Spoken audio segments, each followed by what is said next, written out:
Hello student, class 9th maths का question paper है annual school exam 24-25 session का। तो जिन बच्चों का एग्ज़ाम हो चुका है वो अपने आंसर चेक कर सकते हैं एंड एग्ज़ाम कैसा गया कमेंट करना। एंड जिनका एग्ज़ाम अभी नहीं हुआ है, नेक्स्ट डे है या उसके बाद है, उनके लिए इम्पॉर्टेंट है, इसे अच्छी तरह से प्रैक्टिस कर लीजिएगा। तो इसका हम अभी सोल्यूशन करेंगे।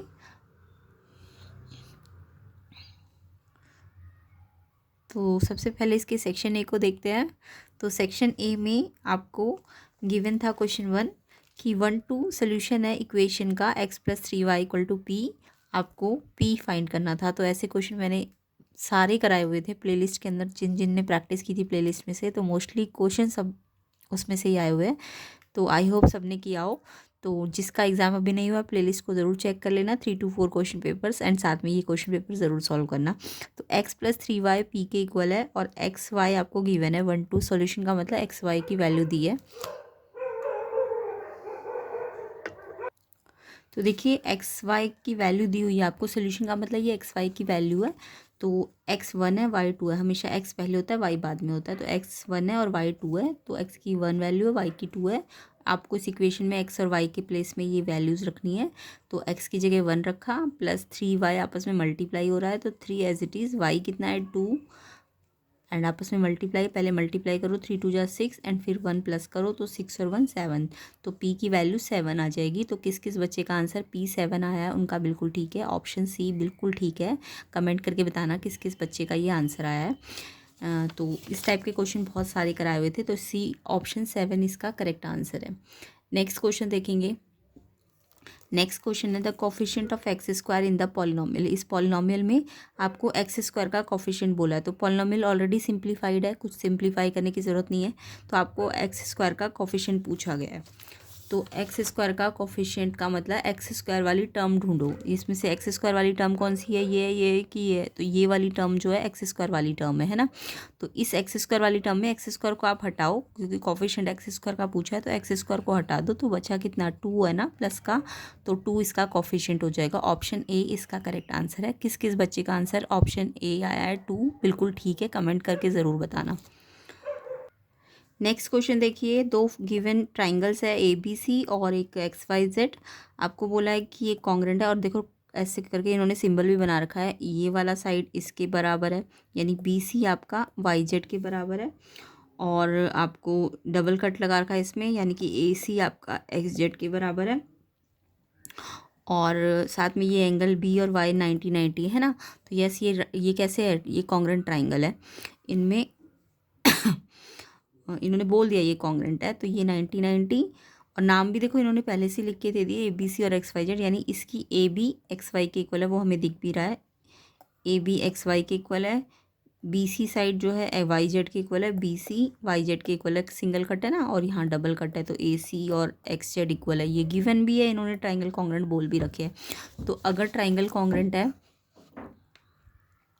अगर ट्राइंगल कॉन्ग्रेंट ऑलरेडी नाम बना के दे रखा है इन्होंने, ए बी सी और X Y Z congruent triangle है, तो आपको पता है ना इसके कॉरस्पॉन्डिंग कैसे बनेंगे। इसका अगर ए वर्टेक्स लोगे तो इसका इसका पहला वर्टेक्स लिए तो इसका भी पहला वर्टेक्स लो, तो एंगल ए एक्स के बराबर हो जाएगा। ऐसी एंगल बी सेकंड वर्टेक्स है तो वाई के इक्वल हो जाएगा। एंगल सी थर्ड वर्टेक्स है तो थर्ड वाले वर्टेक्स एंगल जेड के बराबर हो जाएगा। सेम ऐसी साइड्स के भी बनाओ। ए बी साइड में मैंने 2 वर्टेक्स लिए शुरू के, तो इसमें एक्स वाई लेना पड़ेगा, ए बी एक्स वाई, ये आपको गिवन भी था। अगर बी सी लास्ट के 2 वर्टेक्स लिए तो वाई जेड आपको लास्ट के 2 वर्टेक्स लेने पड़ेंगे। तो बी सी और वाई जेड भी आपके इक्वल है। And A C first and third vertex से साइड जो बनाई ए सी, तो एक्स जेड के बराबर होनी चाहिए, ए सी आपकी एक्स जेड के बराबर होनी चाहिए। अब इन्होंने क्वेश्चन में आपको बोला कि which of the following statement is not correct, कौन सी करेक्ट नहीं है, नॉट करेक्ट वाली पूछी है। तो देखो अभी मैंने बताया B C Y Z, B C Y Z, yes ठीक है, ये लास्ट के 2 वर्टेक्स वाई जेड के बराबर है, ये तो ठीक है। Angle B Y, angle B second vertex है और ये वाई सेकेंड वर्टेक्स है, यस ये भी ठीक है। ए सी एक्स जेड, ए सी देखो फर्स्ट एंड थर्ड है और एक्स जेड भी फर्स्ट एंड थर्ड है, तो यानी ये भी ठीक है। ए सी क्या एक्स वाई के इक्वल है, ए सी देखो यहाँ फर्स्ट एंड थर्ड वर्टेक्स है ए सी, तो एक्स वाई के थोड़ी ना, वो तो एक्स जेड के इक्वल था, तो एक्स वाई के थोड़ी ना इक्वल है, तो ये वाला आपका नॉट करेक्ट है। तो ए सी आपका एक्स जेड के इक्वल है, ना कि ए सी एक्स वाई की। तो डी वाला आपका इनकरेक्ट है, उन्होंने ए सी एक्स वाई के इक्वल बोल दिया, तो यानी ये वाला इनकरेक्ट है और इनकरेक्ट वाला ही आपको आंसर देना था, तो डी ऑप्शन आपका करेक्ट है। नेक्स्ट क्वेश्चन नंबर 4 देखेंगे। √3 इज डैश नंबर। ये भी मैंने आपको बता रखा था। √3 जो होता है ना, वो उसका जब आप डेसिमल एक्सपेंशन करोगे ना, तो रूट से बाहर नहीं आएगा, और उसके डेसिमल एक्सपेंशन में आपको ऐसे नंबर दिखेंगे कुछ 1.732, और वो ना कभी ख़त्म भी नहीं होगा, यानी ये नॉन टर्मिनेटिंग नॉन रिकरिंग होगा, ना तो सेम रिपीट होगा और ना ही कभी ख़त्म होगा, तो नॉन टर्मिनेटिंग नॉन रिकरिंग है, इसलिए इसको इरेशनल नंबर कहा जाएगा। तो √3 आपका इरेशनल नंबर है। तो ऑप्शन 4 आपको बोला था कैसा है, तो इरेशनल है। अब इरेशनल देखो कौन से ऑप्शन में गिवन है, डी ऑप्शन में गिवन है, तो आपका आंसर डी ऑप्शन हो जाएगा। तो किस किस बच्चे का आंसर 4th का डी ऑप्शन है, उनका बिल्कुल ठीक है। नेक्स्ट क्वेश्चन पे आते हैं। 5th, if the perimeter of an equilateral triangle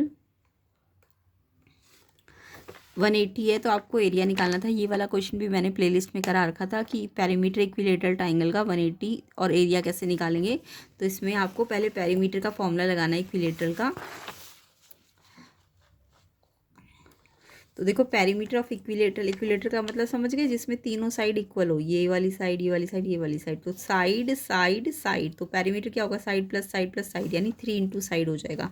तो इक्विलेटरल ट्राइंगल का पेरीमीटर 3 इंटू साइड है, और वो आपको गिवन है 180। तो साइड निकाल लो यहाँ से, तो साइड निकालनी है, तो ये जो 3 मल्टीप्लाई में है यहाँ के डिवाइड में आ जाएगा।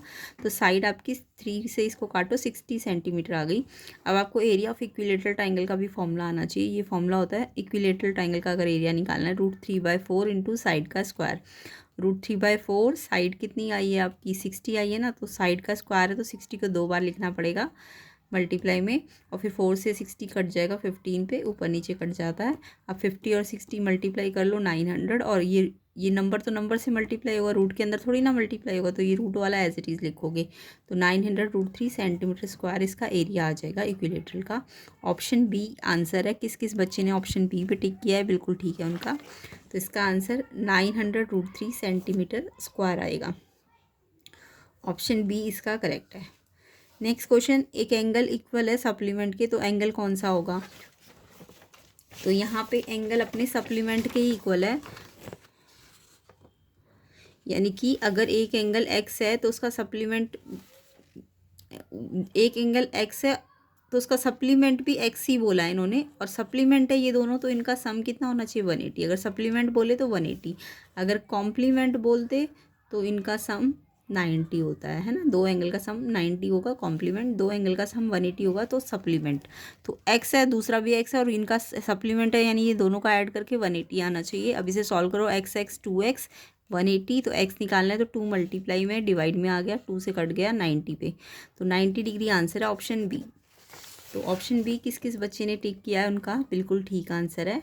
क्वेश्चन 6 का आंसर 90 डिग्री होगा। नेक्स्ट क्वेश्चन पे आते हैं।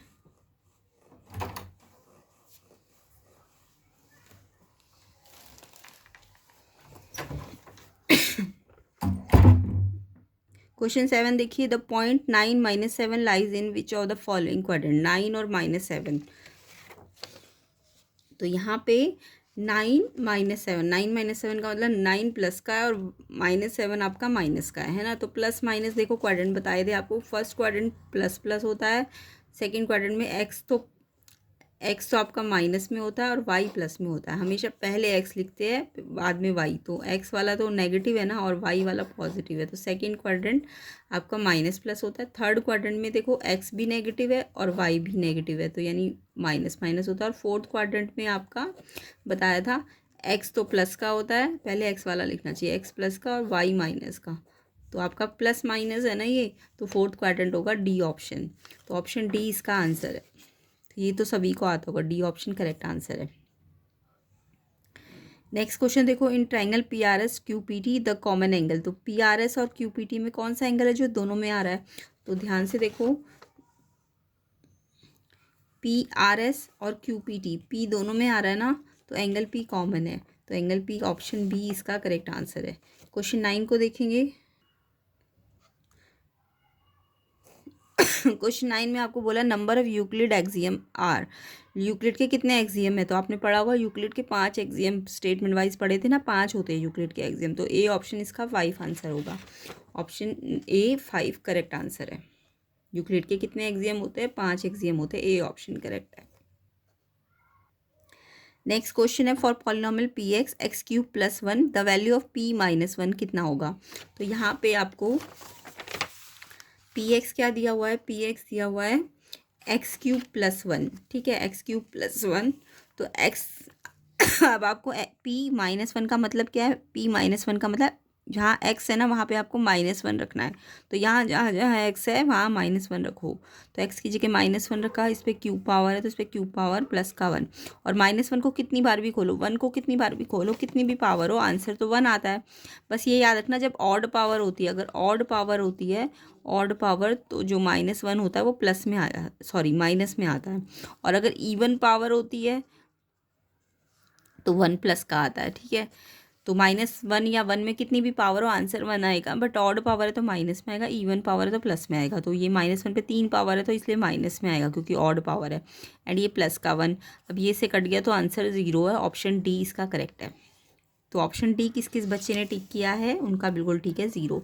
तो ये नेक्स्ट डे वाला जिनका एग्ज़ाम है उनके लिए भी इंपॉर्टेंट है, प्लेलिस्ट को भी कर लेना अच्छी तरीके से। एंड जिनका एग्ज़ाम हो गया कमेंट करना कितना सही है आपका। नेक्स्ट क्वेश्चन देखो, the side of triangle are in the ratio 2:3:5 और आपको पैरीमीटर गिवन है 800 इसका पैरीमीटर दिया है, लेंथ ऑफ शॉर्टेस्ट साइड निकालनी थी। तो यहाँ पे कुछ नहीं है, सिंपल सा क्वेश्चन है, आपको तीनों साइड्स के रेशो दिए 2:3:5। साइड्स के रेशो का मतलब जब एंगल के रेशो दियो तो एंगल तो अंदर रखते हैं, बट साइड्स के रेशो दिए तो बाहर रखो। 2x ये रेशो है तो 2x ले लो, इसको 3x ले लो, इसको 5x। अब पैरीमीटर को तो सबको पता है ना, ये वैसे तो एमसीक्यू क्वेश्चन आपको डायरेक्ट ही करना है, बट फिर भी पैरीमीटर क्या होता है, तीनों साइडों का प्लस करके आता है ना। तो a प्लस बी प्लस सी, तो a कितना है 2x, b कितना है 3x, तीसरा कितना है 5x। तो इनका सम जो है आपको दे रखा है क्वेश्चन में, पैरीमीटर 800 दिया हुआ है। तो 2, 3 और 5x को लाइक टर्म्स है तो जोड़ दो, 2, 3, 5, 5, 10x हो जाएगा एंड इक्वल टू 800। x निकाल लो, 10 यहाँ मल्टीप्लाई में है, यहाँ जाके डिवाइड में आ जाएगा, 0 से 0 कट गया तो x की वैल्यू आपकी 80 आ जाएगी। अब x नहीं निकालना, आपको शॉर्टेस्ट साइड निकालनी है। तो इन तीनों में से सबसे शॉर्टेस्ट कौन सा है, 2x होगा ना सबसे शॉर्टेस्ट, तो 2x निकालना है आपको। 2 इंटू एक्स, एक्स कितना आया 80, तो 2 इंटू 80 160 इसका आंसर है, ऑप्शन सी इसका आंसर है। अगर लॉन्गेस्ट बोलते तो आपको 5x निकालना होता है, यानी 5 इंटू 80 तब 400 आता, बट लॉन्गेस्ट नहीं बोला, शॉर्टेस्ट बोला है तो 2x निकालना है। तो 160 इसका आंसर है। तो 160 आंसर किस किस बच्चे का आया, ऑप्शन सी बिल्कुल ठीक है, ऑप्शन सी आंसर आना चाहिए था इसका 160। नेक्स्ट क्वेश्चन नंबर 12 देखो, क्वेश्चन 12 देखिए, the quadrilateral where diagonals are not equal but bisect each other at right angle. तो ऐसा क्वाड्रिलेटरल जिसमें डायगनल इक्वल ना हो बट एक दूसरे को राइट एंगल पे बाइसेक्ट करे। तो राइट एंगल पे बाइसेक्ट करने की जो प्रॉपर्टी होती है राइट एंगल और बाइसेक्ट करने की, वो सिर्फ रोम्बस में होती है, क्योंकि डायगनल इक्वल नहीं होते ना रोम्बस के। तो आपको पता है ना रोम्बस क्या होता है, रोम्बस ऐसा क्वाड्रिलेटरल, ऐसा पैरेललोग्राम जिसके चारों साइड इक्वल होते हैं। अब चारों साइड इक्वल है बट ये कुछ ऐसा होता है, तो इसमें ये वाला डायगनल बड़ा होगा और ये वाला डायगनल छोटा होगा, तो डायगनल इक्वल नहीं होंगे रोम्बस में, बट इसके जो डायगनल होंगे ना वो परपेंडिकुलर और बाइसेक्ट करेंगे, यानी ये वाला इसके इक्वल, ये वाला इसके। तो ये रोम्बस में प्रॉपर्टी है। अगर डायगनल भी इक्वल होते और परपेंडिकुलर बाइसेक्ट भी करते तो स्क्वायर होता। अगर ये बोलते डायगनल भी इक्वल है और बाइसेक्ट भी कर रहे हैं परपेंडिकुलर तो फिर स्क्वायर होता, बट क्योंकि डायगनल इक्वल नहीं है तो रोम्बस है, क्योंकि डायगनल इक्वल नहीं होते बट इसके परपेंडिकुलर बाइसेक्टर होते हैं इसके डायगनल्स, तो रोम्बस इसका आंसर है सी ऑप्शन। तो किस किस बच्चे ने ऑप्शन सी पे टिक किया है कमेंट करना। नेक्स्ट क्वेश्चन देखो, तो इसका आंसर रोम्बस हो जाएगा। नेक्स्ट है, two similar conical birthday caps equal volume has ratio of their radii 1:2, ratio of their height निकालना था। तो यहाँ पे कॉनिकल बर्थडे कैप है, कोन वाली है, उनका वॉल्यूम सेम है बट इनकी रेडियाई का रेशो दिया हुआ है 1:2। तो देखो वॉल्यूम सेम है यानी कि वॉल्यूम का फॉर्मूला लगा दो कोन का, वॉल्यूम 1 कोन का वॉल्यूम 2 कोन के बराबर है। कोन का वॉल्यूम क्या होता है 1/3 pi r square h, 1/3 pi r square h, but क्योंकि दोनों की रेडियस अलग है तो इसकी रेडियस को R1 लेना है, इसकी रेडियस को R2 लेना है। रेडियस कोन का फॉर्मूला तो आता है ना वॉल्यूम का 1/3 पाई आर स्क्वायर एच, ये वॉल्यूम का फॉर्मूला है। अब R और H इनकी डिफरेंट है, इसकी R1 ले लो और H1 ले लो और इसकी R2 और H2 ले लो। अब 1/3 पाई तो मल्टीप्लाई में ना, इस साइड भी और इस साइड भी तो कट गया, दोनों साइड मल्टीप्लाई में था, कट जाएगा। इसमें R1 है, यहाँ R2 है, आप इस R2 को नीचे ले आओ तो R1 पे भी स्क्वायर है, R2 पे भी स्क्वायर है, तो मैंने इकट्ठा स्क्वायर लगा दिया। और अगर ये नीचे आया है तो ये तो अपनी जगह पे है ऊपर, तो ये नीचे जाएगा इधर, ये इधर है तो ये आया ना यहाँ, तो यानी ये तो यहीं रहेगा, और ये H1 यहाँ मल्टीप्लाई यहाँ डिवाइड में चला गया। अब R1 और R2 का रेशो आपको गिवन था क्वेश्चन में, R1 R2 का रेशो 1:2 है, यानी R1/R2 आपको 1/2 दिया हुआ है ना। R1/R2 आपको कितना दिया है 1/2, और इस पर स्क्वायर है, तो H2/H1 कितना आ जाएगा, ये 1 का स्क्वायर यानी 1 और 2 का स्क्वायर यानी 4। तो H2 और H1 का रेशो तो 1/4 है, बट आपको तो अगर R1/R2 का रेशो दिया है तो आपको तो H1 और H2 का रेशो निकालना है ना। अगर R1 R2 का रेशो दिया है तो H1 H2 का निकालना पड़ेगा ना। तो अभी तो आपका H2/H1 आया है, तो आपको H1/H2 निकालना है, तो इसको उल्टा करना पड़ेगा, तो ये 1/4 की जगह 4/1 आएगा। 4:1 इसका करेक्ट आंसर है, ऑप्शन बी। तो 4:1 बी ऑप्शन इसका आंसर है। तो किस किस बच्चे ने 4:1 पे टिक किया है उनका बिल्कुल ठीक है, कमेंट करना। नेक्स्ट क्वेश्चन देखो, नेक्स्ट क्वेश्चन है, in the class interval 15 to 25, 25 to 35, 35 to 45 number 35 is included in. कल ही कराए हुए, मोस्टली क्वेश्चन कल कराए हुए हैं, ये वाला भी कल ही कराया था मैंने। 35 इनमें से कौन से क्लास इंटरवल में इंक्लूडेड है, तो मैंने आपको बताया था 35 कहाँ इंक्लूडेड होगा, जहाँ पे वो लोअर लिमिट में होगा। तो 15 से 25 में तो 35 है ही नहीं, 25 से 35 में 35 है, बट ये लोअर लिमिट में नहीं है, अपर लिमिट में, तो इसमें ये इंक्लूडेड नहीं है। अपर लिमिट वाला इंक्लूडेड नहीं होता, ये लोअर होती है अपर, तो ये अपर में है, तो अपर वाला इंक्लूड नहीं है, इसमें नहीं इंक्लूड। 35 से 45 में ये लोअर लिमिट में है, तो लोअर लिमिट वाला अगर ये है तो ये इंक्लूडेड होगा। तो ये 35 किस में इंक्लूडेड है, 35 to 45 में। तो ये याद रखना, जो लोअर लिमिट के लिमिट होती है वो ही इंक्लूडेड होती है। तो 35 to 45 में ये लोअर लिमिट में है, इसलिए 35 to 45 में 35 इंक्लूडेड है, लोअर लिमिट इंक्लूडेड होती है। तो ए ऑप्शन इसका आंसर है, 35 to 45। नेक्स्ट क्वेश्चन देखो, नेक्स्ट क्वेश्चन में 2 की पावर आपको दी हुई है, ये देखो 2 की पावर आपको दी हुई है, पहले 2 की पावर 10 है, 2 की पावर पहले 10 है, और फिर ओवरऑल पे 2/5 भी है, और इनटू में अलग से 5 भी है, ये इस टाइप का क्वेश्चन है। तो जब ये 2 की पावर 10 है और ऊपर 2/5 भी है, तो सामने सामने जब पावर होती है तो एक्सपोनेंट में आपको पता है, जब सामने सामने एक्सपोनेंट वाली पावर होती है तो ये आपस में मल्टीप्लाई हो जाती है। तो 10 और 2/5 आपस में मल्टीप्लाई हो जाएंगे, एंड ये इंटू 5 तो अलग से लिखा जाएगा। अब ये 2 की पावर, तो 2 बेस तो एक बार लिख दिया, और ये सामने सामने पावर मल्टीप्लाई की। अब मल्टीप्लाई में ये फ्रैक्शन है तो ऊपर नीचे कैंसिल हो गया, 5 1 जा 5 2 जा, तो ये 2 2 जा कितनी पावर हो गई, 4 हो गई, यानी 2 की पावर 4 और एक्स्ट्रा कितना है इंटू 5। अब 2 की पावर 4 का मतलब तो समझ आता है ना, 2 को 4 बार मल्टीप्लाई करना है, 2 इंटू 2 इंटू 2, 2 4 जा मत करना, 8 गलत हो जाएगा, इनको 4 बार मल्टीप्लाई करना है, 2 2 जा 4, 2 जा 8, 2 जा 16, तो ये 16 हो जाएगा इंटू 5, 16 5 का कितना होता है 80, तो 80 आंसर है, ऑप्शन ए। ऑप्शन ए किस किस का आंसर है, 80 इनका बिल्कुल ठीक है, 80 आंसर आएगा इसका, ए ऑप्शन। तो ए ऑप्शन करेक्ट है। नेक्स्ट क्वेश्चन देखो, the angle subtended by the diameter of semi circle at the circumference. ये मैंने इतनी बार सिखा रखा था, सेमी सर्कल के डायमीटर से जो एंगल सेमी सर्कमफ्रेंस पे बनता है वो 90 डिग्री होता है। यानी कोई भी सेमी सर्कल का मतलब आधा सर्कल है या ये डायमीटर, ये सर्कमफ्रेंस पे जो एंगल बनाता है ये वाला, ये 90 होता है। क्यों, क्योंकि सेंटर पे कितने बनेगा, 180 बनेगा ना, तो ये आधा होगा, तो ये 90 बनेगा, तो 90 डिग्री, डी ऑप्शन इसका आंसर है। सेमी सर्कल पे सर्कमफ्रेंस पे 90 डिग्री बनता है, डी ऑप्शन करेक्ट है। तो इसका आंसर 90 डिग्री होगा। नेक्स्ट है नंबर ऑफ जीरो या zeros of the polynomial. Polynomial है 7x + 14, तो यहाँ पे पॉलिनोमियल आपका लीनियर है।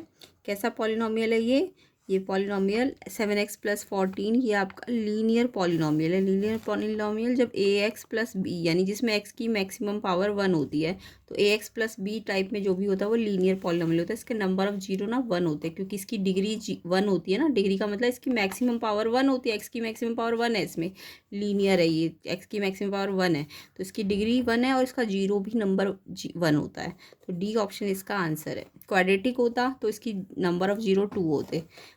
क्वाड्रेटिक मतलब अगर ऐसा पावर 2 होता मैक्सिमम, ax² bx+c, तो ये क्वाड्रेटिक होता। क्वाड्रेटिक में आपको दिख भी रहा होगा मैक्सिमम कितनी पावर है इसमें, 2 है ना, तो इसकी डिग्री 2 होती और नंबर ऑफ जीरो भी 2 होता। तो ये मैंने एक्स्ट्रा बताया, बट लीनियर आया आपके में तो x की मैक्सिमम पावर 1 है इसमें, तो इसके जीरो भी 1 होंगे। तो ऑप्शन डी 1 आंसर है इसका।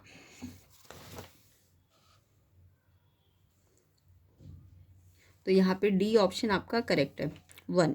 नेक्स्ट क्वेश्चन देखो, एक हेमिस्फेरिक डोम है, उसकी रेडियस दी हुई थी 3.5 मीटर और बोला गया है कि इसको हमने क्या करना है, आउटसाइड पेंट करना है। रेट दिया हुआ है 600 पर मीटर स्क्वायर। देखो ₹600 पर मीटर स्क्वायर, पर लगाया अपॉन में, यानी 1 मीटर स्क्वायर का 600 रुपीज़ है और आपको कॉस्ट ऑफ पेंटिंग निकालनी है। तो मुझे 1 मीटर स्क्वायर की 600 दिया, क्योंकि आउटर सरफेस को पेंट करना है तो मुझे इसका आउटर कर्व्ड सरफेस एरिया निकालना पड़ेगा।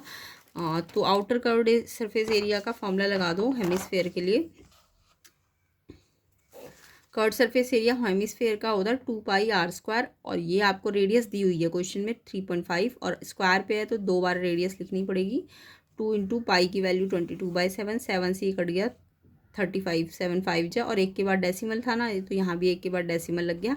अब सुटेबल मल्टीप्लाई कर दो, पहले 5 को 22 से करो, 22 को 5 से करोगे 110 आता है ना, और फिर 1 के बाद डेसिमल भी है तो ये 11 बन जाएगा। जब 22 को 0.5 से मल्टीप्लाई करोगे तो 11, और 35 को 2 से मल्टीप्लाई कर दो 70, बट 1 के बाद डेसिमल भी है तो यहाँ भी ये पॉइंट लग जाएगा। तो 11 × 7, यानी कि आपका curved surface area 11 × 7 77 metre square आएगा। आपको cost of painting 1 metre square की कितनी दी हुई थी, 1 मीटर स्क्वायर की तो 600 दी है ना, तो 77 मीटर स्क्वायर की अगर निकालनी है तो 600 को 77 से मल्टीप्लाई करो, तो इसको मल्टीप्लाई करके 46200 इसका आंसर आएगा।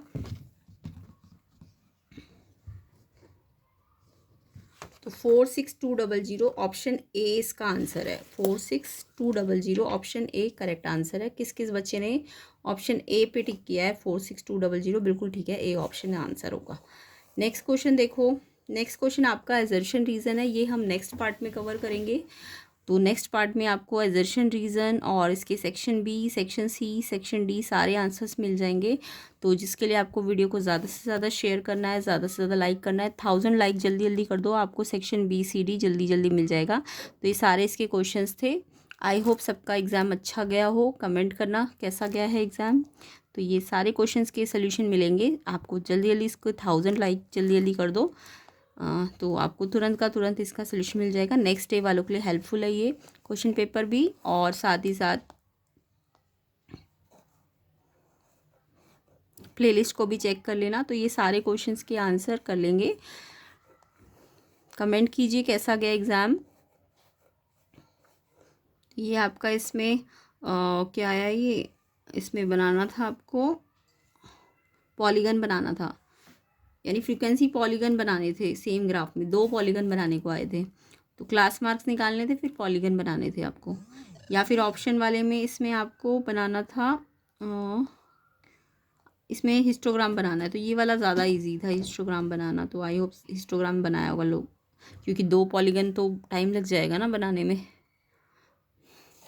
ये वाला क्वेश्चन भी मैंने कराया हुआ था, फैक्टराइज भी मिडिल स्प्लिट करके रिमाइंडर थ्योरम लगानी थी। इसको हम नेक्स्ट पार्ट में कवर करेंगे। लाइक कीजिए वीडियो को ज़्यादा से ज़्यादा एंड शेयर कीजिए। चैनल में नए हो तो चैनल को सब्सक्राइब करना। ये केस स्टडी बेस्ड क्वेश्चन आए हुए इसके।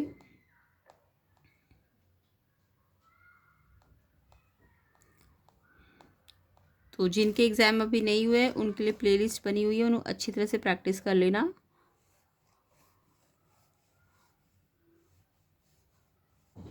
तो ये केस बेस्ड क्वेश्चंस भी हम कर लेंगे कवर। तो चैनल पे नए हो तो चैनल को सब्सक्राइब ज़रूर करना एंड वीडियो को लाइक एंड शेयर कर देना।